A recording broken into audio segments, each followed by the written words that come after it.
The snow had stopped over Denver an hour before the reservation. Inside Carino's on Larimer Street, Garrett Hollis sat watching the door. Across from him, Sloan Vetter, 35, CEO, on her first blind date in years. They had talked for 40 minutes. It was going well. Then the door opened. Garrett's mother walked in with a 7-year-old girl. The girl went still the moment she was set down, not looking at her father. She crossed the restaurant, reached the table, placed both hands on Sloan's wrist. "You're my real mom," she said. Sloan did not move. Her hand was trembling. That morning had begun the way Garrett's mornings rarely did with a dress shirt. He stood in front of the bathroom mirror at 6:45, trying to remember how a man who went to dinner was supposed to look. The shirt was the one he owned, that still had a collar, pressed the night before with the iron he had borrowed from his mother, because his own had been packed in a box in the storage closet since the last time anyone had needed it, which was Emery's funeral 8 years ago. He adjusted the collar twice, decided it was as good as it was going to get, and turned off the light. Wren appeared in the doorway in her pajamas, hair tangled from sleep, holding a purple crayon she had apparently gone to bed with. She studied him for a long moment, with the deliberate seriousness she brought to most things that interested her. "Are you going somewhere nice?" she asked. "Dinner," he said. "With someone I haven't met yet." She considered this. "A blind date?" He looked at her. "Where did you learn that?" "Grandma Odette told me." Wren tilted her head. "Is she the one?" He laughed. He told her not to say things like that. He told her it was just dinner and probably nothing, and that she needed to eat breakfast before the oatmeal went cold. Wren nodded slowly, the way she nodded when she was agreeing to something she did not fully accept, and on her way out of the bathroom she stopped and said without turning around, "I think today is an important day, Daddy." He had started to answer, and then she was gone, padding down the hallway in her socks, already somewhere else in her head. He stood at the mirror for another moment after she left. Behind him on the dresser was the photograph of his wife Claire, taken the summer before the accident, laughing at something off camera, one hand shielding her eyes from the sun. He had not moved the photo in 5 years. He had not taken it down and he had not put it away, because neither felt right, and he had long since stopped trying to find what did. He told her, quietly, that he was going to dinner, that it was probably nothing, that he was not sure why he was telling her, except that the habit of talking to her had never entirely stopped. Sloan, across the city that same morning, had been buttoning the clasp on her watch when her phone lit up with a notification she did not remember setting. It came from a calendar app she rarely opened, and it said only, 7 years. She stared at it long enough for the screen to go dark. Then she turned the phone face down on the bathroom counter, finished getting ready, and spent the drive to the restaurant telling herself she was fine. That fine was a decision you made every morning until it became true. The dinner reservation had been Kala's idea from the beginning. Sloan had not filled out the profile herself.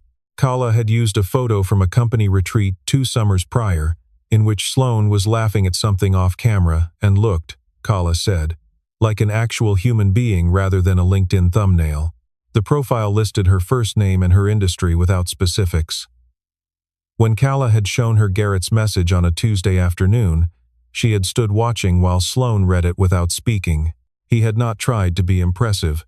He said he was a widower raising his daughter alone, that he worked with his hands and kept odd hours, and that he was honest about the fact that he came as a package. He said he understood what it meant to love someone more than yourself. Something in the plainness of those words had made Sloan feel less alone than she had in a long time. She had written back. They exchanged messages for 2 weeks before agreeing to meet. She had mentioned a loss, a child, she said carefully, gone before she'd had the chance without shape or detail. Now she sat in a restaurant in Denver, and a 7-year-old girl was holding her wrist, and the shape of the loss was standing directly in front of her. Wren did not go back to her grandmother after Garrett guided her gently toward the chair beside him. She opened the small backpack she carried everywhere and produced a spiral sketchbook with a worn cover and pages swollen from heavy use. She laid it on the table without asking permission and began turning through it with the careful, deliberate air of someone presenting evidence in a case they were certain about. The drawings went back 4 years. Sloane could see the dates penciled into the bottom corners of each page. Garrett mentioned quietly that he had taught her to date her work because she produced so much of it, and they needed some way to organize it. The dates went back to when Wren was 3 years old, and across those 4 years, across dozens and dozens of pages, the same face appeared again and again, not a child's approximation of a face, not the simplified circles and lines of a young child learning to draw. The drawings were detailed in a way that was difficult to look at without feeling something shift inside your chest. The woman in the sketches had high cheekbones and straight hair that fell past her shoulders, and a particular expression, not quite smiling, not quite sad, a quality the child had captured with a consistency that suggested not imagination but memory. She appeared in different settings across the pages, standing by a window with light coming through it, sitting at a wide desk with papers spread around her, her head bent in concentration. Once, in a drawing dated from 18 months ago, standing with her palms pressed flat against a wall of glass, looking out at something the viewer could not see. In the lower right corner of that drawing, Wren had printed in careful block letters, "The lady who is looking for me." Sloane turned the page. The next drawing showed the same woman from behind, her hair loose, her hands cradling something against her chest. The posture was specific, the angle of the shoulders, the way the arms curved inward and down, the slight tilt of the head. Sloane recognized it the way you recognized a song you had not heard in years. Instantly, with a jolt that had nothing to do with thought, she turned one more page and stopped. The woman was sitting in a room Sloane recognized. The details were wrong in the small ways that details always were in memory. The window was too tall. The desk was on the wrong side, but the shape of it was right. The particular angle of light, the view through a specific window in a specific building, a view that existed from only one floor of her office. She had sat in that room nearly every day for 4 years. "I've been drawing her since I was 3, Wren said, looking at Sloane with those light, steady eyes. "Daddy says it's because I have a good imagination. But I know the difference between imagining and remembering." Garrett's hand was on the table, very still. Sloane looked at him, then back at the sketchbook. She asked Wren, very carefully and in a voice that she kept even with some effort, when her birthday was. She asked where she had been born. She asked what Wren knew about where she had come from before she came to live with her father. Wren said she knew she had been adopted. She knew her first dad, Uncle Emery, she called him, though she had only the thinnest memories of him. A more feeling than image had brought her home when she was very small, and that he had loved her very much before he got sick. She said she knew her daddy Garrett had come after and had taken care of her ever since. She stated these things simply, without grief, the way children described facts they had long ago fully absorbed into themselves. Garrett's voice was quiet when he spoke. He said Emery was his younger brother. He said Emery had adopted Wren through a private agency up in Boulder when she was just a few weeks old. He said Emery had died 2 years later, pancreatic cancer, and that he had taken custody when Wren was 2. He said all of this directly, without elaboration, watching Sloane's face as he spoke. Sloane was watching the sketchbook. She was looking at the drawing of the woman standing at the glass wall, palms pressed flat, looking out at something. She did not say anything for a long moment. The candle between them had burned down to a pool of wax, and the wax had gone still, and around them the other diners moved through their ordinary Friday evenings without any knowledge of what was happening at the corner table near the window. Sloane set both hands flat on the tablecloth and looked at them for a moment.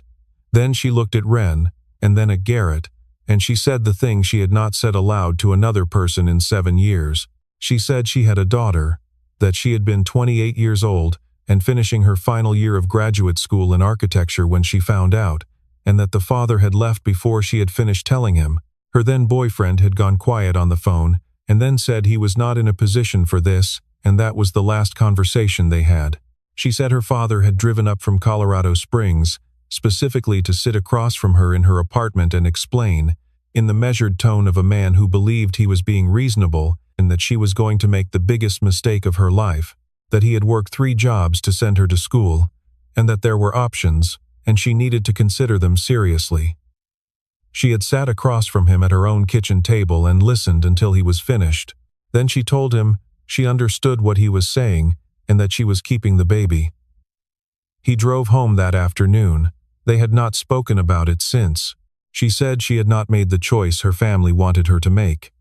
She had carried the pregnancy to term, alone. She had worked part-time at an architecture firm, finishing her coursework at night. She had been 28 years old with no savings, no family support, and a very specific understanding that loving someone and being able to give them what they needed were not always the same thing. She had signed the paperwork at a private adoption agency in Boulder because she had believed, with the particular desperation of someone with no other options, that she was doing the right thing for the child. She said the agency had told her the records would be sealed. She had not asked who received her daughter because she had told herself it was cleaner not to know, and that cleaner was easier than true. She had spent 7 years knowing that was a lie she had chosen to accept, and she had not found a way to undo it. She said she had loved her daughter before she was born. She wanted Garrett to understand that. She had loved her the whole time, and the love had not made the decision easier, and the decision had not made the love smaller. She had spent 7 years trying to understand how both things could be true at once, and she had mostly failed, and the failure had lived in her chest like something with no name, something she had built her entire career on top of because the career had the advantage of never looking back at her. Then she said the date. Garrett looked at her across the table for a long moment. Then he took out his phone and called Odette. He asked her to go to the fire safe at the house, the bottom shelf, the manila folder with Emery's name on it. He gave her the name of the agency. He gave her the date. He asked her to call him back. He set the phone face down on the table. He did not speak, and neither did Sloane.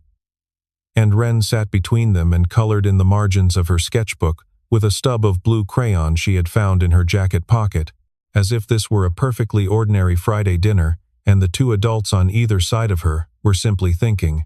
Odette called back in 11 minutes. Garrett listened. He thanked her. He set the phone down. He looked across the table at Sloane Vetter and said, Boulder. Same agency. Same date. Outside the window, a city bus moved slowly through the intersection, its windows lit amber. Neither of them said anything for a while. There was nothing to say that the silence wasn't already saying. Sloane spoke first. She said she needed to see the records. She said she would call her attorney in the morning and begin the process. She said the DNA test would take time, but that she already knew what it would say. Garrett looked at her for a long moment and then said, So do I. In the weeks that followed, the paperwork was patient and bureaucratic and took longer than either of them wanted. Sloane's attorney filed the formal requests through the appropriate channels. Garrett's attorney cross-referenced Emery's documents against the adoption agency's archived records, which still existed in digital form, though the agency itself had been absorbed into a larger organization nearly a decade earlier. The chain of custody was clear once you knew where to look. A child placed voluntarily at the same facility, in the same week, by a biological mother whose identifying information matched Sloane's exactly. The DNA results came back on a Tuesday afternoon and confirmed what both of them had already accepted.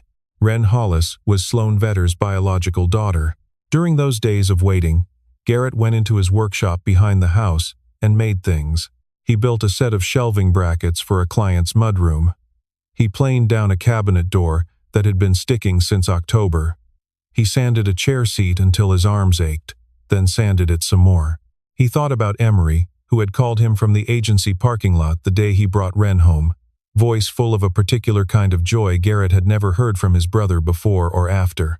Emery had said, She came from someone who loved her enough to let her go. Garrett had never unpacked that sentence. He understood it now. During those same days, he found himself looking at Wren differently, not with less love, which was not possible, but with more attention to the things he had always seen without examining. The way she tilted her head when she was working through a problem, the line of her jaw, the instinct she had for spatial arrangement, for the way things ought to sit in relation to each other, which he had always attributed to whatever mysterious source her drawing ability came from. He looked at these things and thought about Sloane across the city, and thought about how many forms inheritance could take without anyone knowing what to call it. He did not call Sloane during those days. They had both agreed on the night of the restaurant to wait for the results before speaking again, not from reluctance, but from a shared understanding that some conversations needed a foundation, and the foundation was still being built. On the Tuesday afternoon when the results came back, he called her immediately. She picked up on the second ring. He said it was confirmed. She said she knew. Neither of them spoke for a moment. Then he said, "I meant what I said that night, about not having anger about the choice you made." She said she knew that too. He said, "Then come over Sunday. We'll tell her together." He had called her the morning after the restaurant, before the results were in, before the attorneys had been engaged. He said he had thought carefully about what he wanted to say, and was not going to dress it up.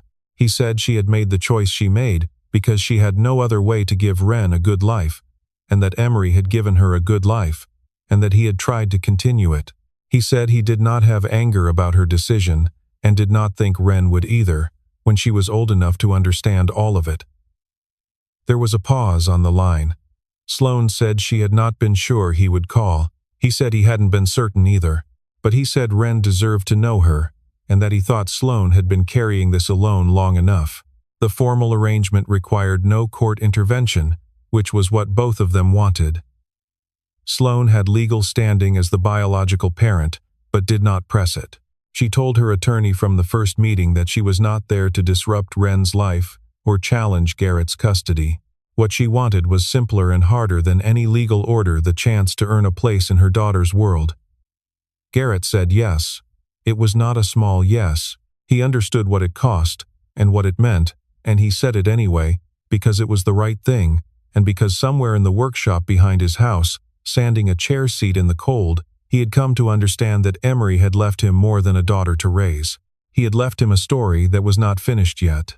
They told Ren on a Sunday afternoon, sitting at Garrett's kitchen table with mugs of hot chocolate and a plate of sliced pears, in the plain and honest language that children deserved when the truth was complicated. They told her that Sloane was the woman who had carried her before she was born, who had loved her, and made a very hard choice because of circumstances that had nothing to do with not wanting her. They told her about Emery, who had brought her home from Boulder and loved her the way people loved things they understood, were borrowed completely, and without condition, and without waiting for permanence to make it count. They told her Garrett had come after Emery and had not left. And they told her that Sloane, who had been looking for a way back for a long time without knowing how to find it, was here now. Ren listened to all of it without interrupting. She held her mug in both hands and let the steam rise around her face, and listened with the particular quality of attention she brought to things that mattered to her. When they finished, she was quiet for a moment, turning the mug in slow circles on the table. Then she looked at Sloane and said, "I knew you'd come. I told Daddy this morning was going to be important." Sloane pressed her lips together. She did not trust herself to speak. Garrett, watching from across the table, reached over and put his hand briefly on Sloane's forearm just for a second, just enough to say, "You are not alone in this room." Ren set her mug down and looked at Sloane the way she had looked at her in the restaurant, not with the searching intensity of that first night, but with something quieter and more settled, recognition that had moved from the shock of arrival into something like comfort. She asked if Sloane wanted to see the drawing she had made that morning. Sloane said yes. Ren disappeared down the hallway and came back with the new sketchbook, the one she had started after the restaurant, the one she said was for things she was drawing for the first time instead of things she was trying to remember. She opened it to the first page and laid it flat on the table between them. It showed 3 figures at a kitchen table, one tall and broad-shouldered, one with straight hair past the shoulders, one small in the middle, holding a crayon. Through the window behind them, snow, though there had been no snow that Sunday, and Ren had drawn it anyway. Perhaps because she was drawing the version of the morning that felt most like itself. At the bottom of the page, in the careful block letters she used when something was important enough to deserve precision, she had printed, "Us, now." Sloane kept that drawing. She had it matted and framed, and hung it on the wall of her office at the firm, in the space that had been blank for 3 years, because she had never found anything that belonged there. Her assistant Calla saw it on a Tuesday morning, and stood in front of it for a long moment without speaking. Then she said, "Is that what I think it is?" Sloane said yes. Calla said she was very glad she had set up that profile. Sloane said she was too. The house settled into a new shape in those weeks, not dramatically, but the way a house settled when one room had been empty a long time and something was finally placed there. Sloane learned where the extra blankets were kept. She learned that Garrett made coffee too strong and had done so for years and saw no reason to change, and that this was fine, and that some things you adjusted to without discussion. She brought her drafting supplies over on a Saturday and set up in the corner of the kitchen table, and Wren came and looked at them with great interest and asked if she could use the T-square, and Sloane said yes, and that was that. What followed in the weeks after that Sunday was the most careful and deliberate work of Sloane's adult life. Not the kind she did at the firm, not the management of projects and teams and budgets, but the slower and more consequential work of earning a place inside someone else's world. She came on Saturdays. She did not push. She let Wren set the pace and the temperature of every interaction, because she understood that she was a guest in a life that had been built without her, and that the architecture of that life was Garrett's work, and that she had to earn her place in it the way you earned anything that mattered slowly, honestly, through accumulated proof. Garrett taught her without making it feel like teaching. He showed her, by quiet example, how Wren's moods moved through the day, the sharpness of early morning when she needed quiet and something to do with her hands, the openness of late afternoon when she would talk about nearly anything. He told her about the 3 stuffed animals required for sleep in a specific arrangement that could not be varied. He told her about the audiobooks that made hairbrushing bearable, and the mathematics homework that required exactly the right kind of silence, present but unobtrusive, and the way Wren would test the edges of any new situation before she relaxed fully into it, not from difficulty but from a precise and private need to understand what she was stepping into before she committed herself entirely. Sloane recognized that quality. She did not say so out loud. She made mistakes.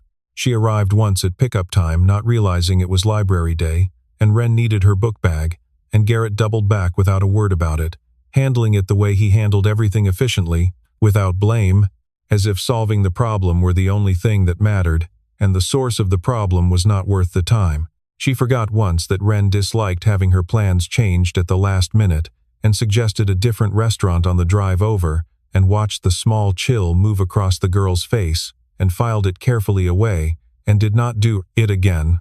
She was learning a language she had never spoken before, and she was always several weeks behind everyone else in the room, and she accepted that without complaint, because complaint would have been an absurdity given what she had been given.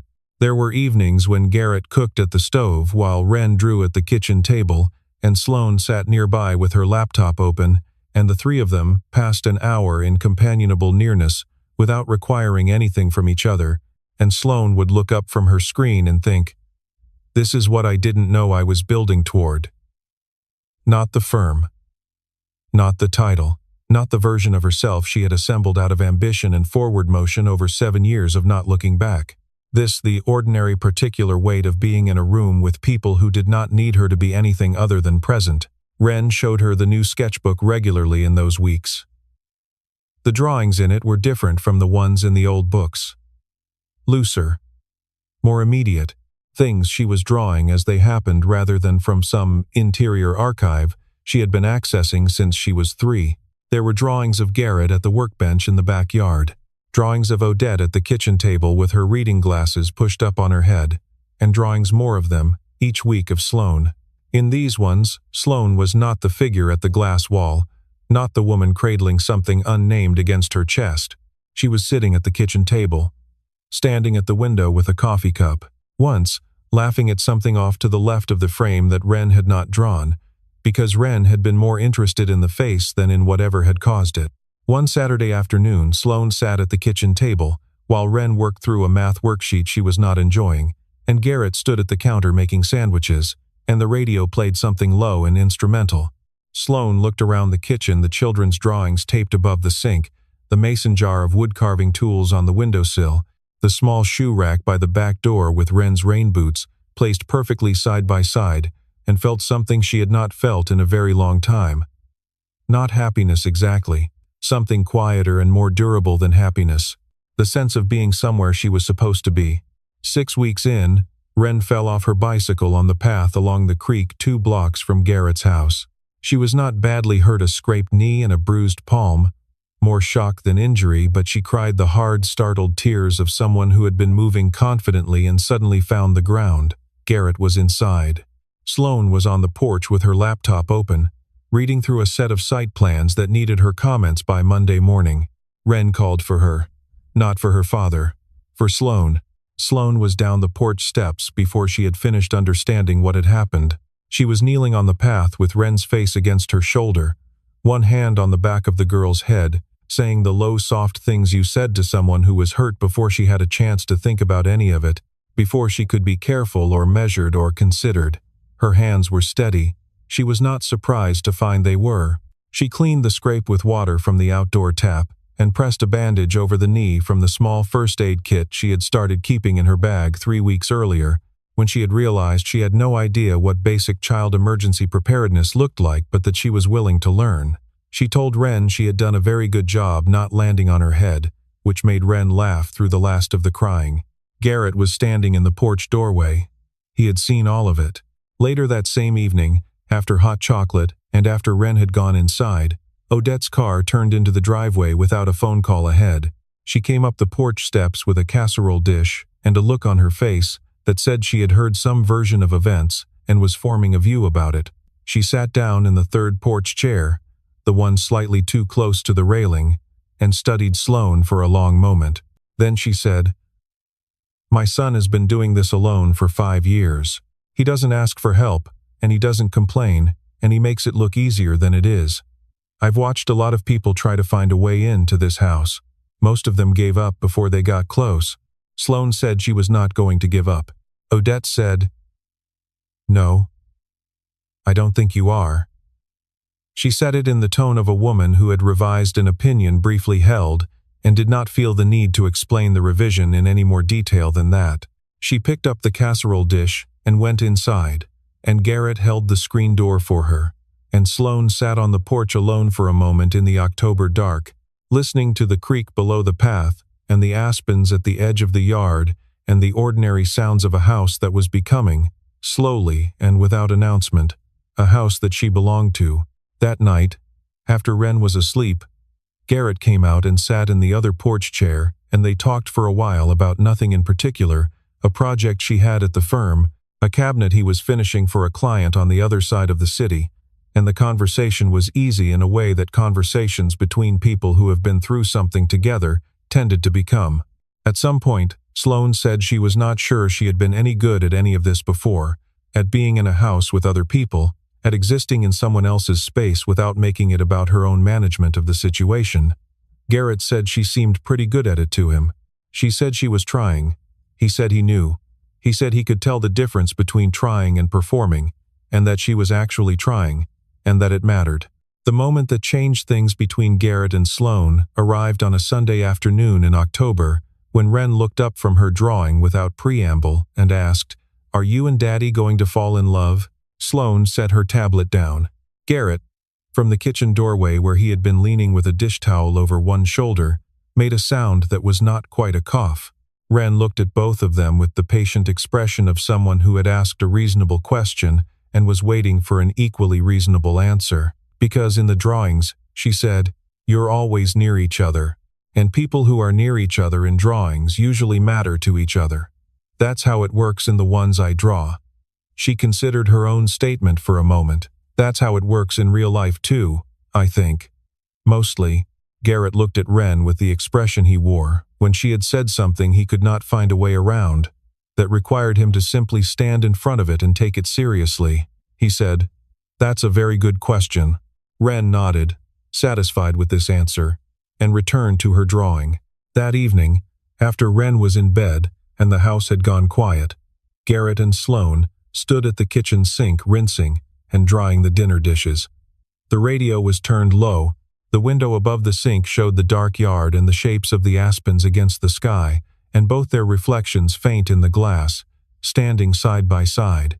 Garrett said she was not wrong. Sloane said she knew.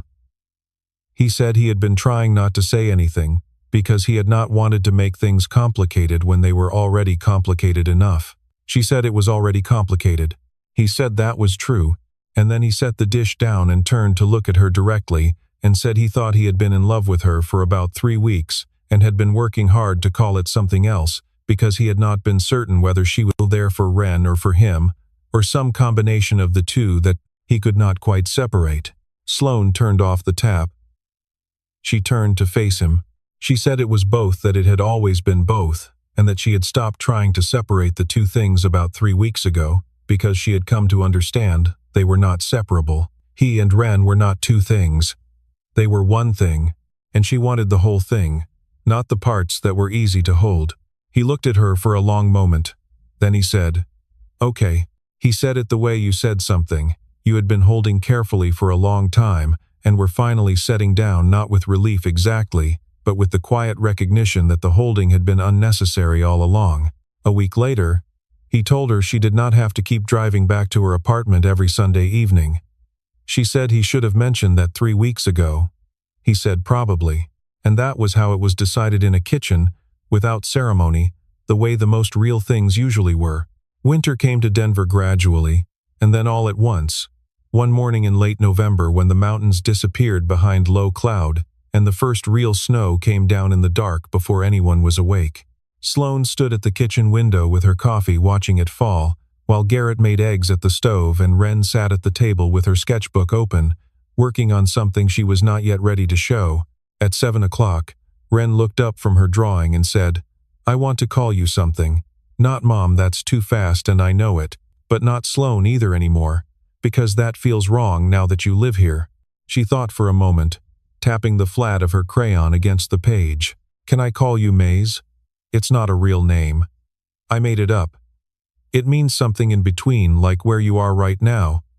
Between one thing and another thing. Between being someone I just met and being someone I've always known." She looked at Sloane directly. "Is that okay?" Sloane's throat tightened. She managed to say yes. She said that was a very good name, and that she would be proud to answer to it.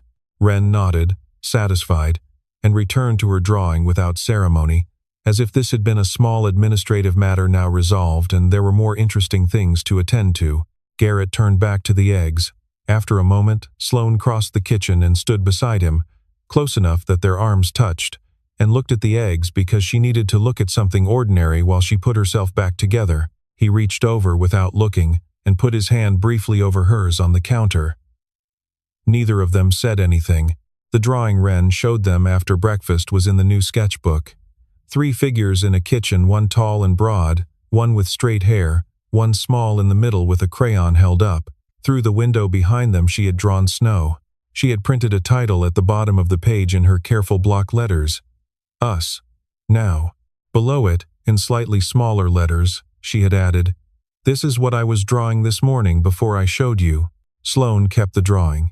She had it matted and framed, and hung it at her office in the space that had been blank for 3 years. When Calla saw it, she stood in front of it for a long moment without speaking. Then she said she was glad she had set up that profile. Sloane said she was too. The house settled into a new shape in those weeks, not dramatically, but the way a house settled when one room had been empty a long time, and something was finally placed there.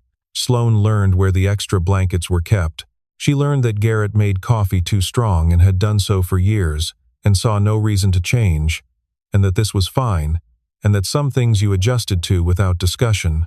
She brought her drafting supplies over on a Saturday and set up in the corner of the kitchen table, and Ren came and looked at them with great interest and asked if she could use the T-square, and Sloane said yes, and that was that. On Christmas morning, Ren came downstairs before anyone else and sat in front of the tree in the dark and turned on the lights and sat with them alone for 10 minutes, which Garrett said she had done every year since she was old enough to manage the stairs by herself. When Sloane came down and found her there, Ren patted the floor beside her without a word, and Sloane sat, and they watched the lights together in the quiet. After a while, Ren leaned against Sloane's shoulder and said she used to worry that the family she was looking for was too far away to find. Sloane asked what she thought now. Ren was quiet for a moment, watching the lights. Then she said, "I think it was always exactly the right distance. Just far enough that finding it meant something." The house was warm. In the kitchen, Garrett and Odette's voices came through the doorway low and easy. the way voices did in a house that was full. Sloane put her arm around Wren's small shoulders.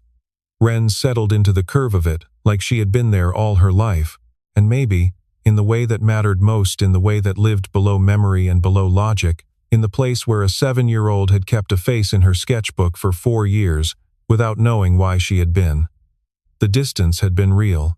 It had cost them both something they could not fully name or return, but they had crossed it now, one careful step at a time, the way all real distances were crossed, not in a single moment, but in the accumulation of ordinary ones.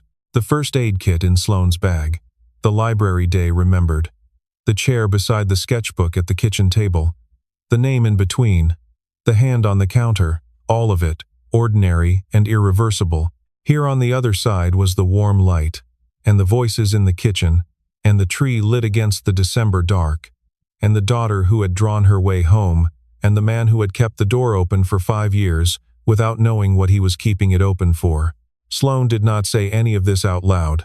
She did not need to. The drawing on the kitchen wall said it. The first aid kit in her bag said it. The name Maze, which was not a real name and meant something in between, said it. Wren's hand, small and warm, finding hers in the dark without looking, said it better than any of it. She held on,